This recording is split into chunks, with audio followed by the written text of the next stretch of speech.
Alors, cette catastrophe nucléaire en cours au Japon provoque depuis plusieurs jours une polémique sur cette énergie et sur ses risques. Avec vous, Slimane Zeghoudou, on va faire l'état des lieux du nucléaire dans le monde.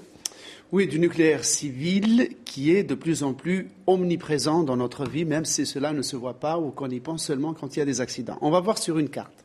D'abord, il y a 442 réacteurs nucléaires civils en marche dans le monde, dont 143 en Europe. Ils produisent 17% de l'électricité mondiale. 3 de ces pays, Isabelle, les États-Unis, la France et le Japon, totalisent la moitié des sites nucléaires dans le monde et à peu près 50% de la production d'électricité produite à travers le monde.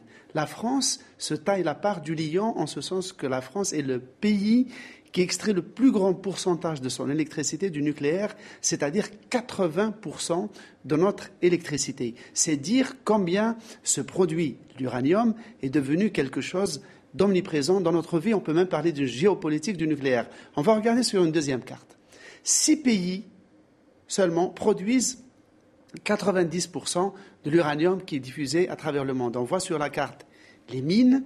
Il y a l'Australie, l'Afrique, pour nous c'est le Niger, le Canada, le Kazakhstan.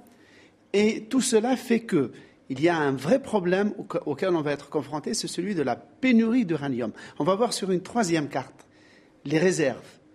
Les 442 réacteurs dont on a parlé tout à l'heure consomment 70 millions de tonnes chaque année. Or, la production est de 50 000 tonnes. Les 20 000 tonnes restantes, les États-Unis les prélèvent sur les stocks militaires et c'est ainsi que la Russie exporte 10 millions de tonnes d'uranium chaque année aux États-Unis qui produisent 13% de l'électricité des États-Unis. Et c'est selon un accord qui dure jusqu'en 2013.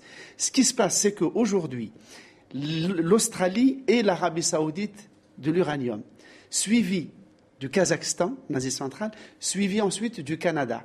Ce qui veut dire, vous avez bien vu le schéma, toutes ces zones sont en dehors de l'Europe.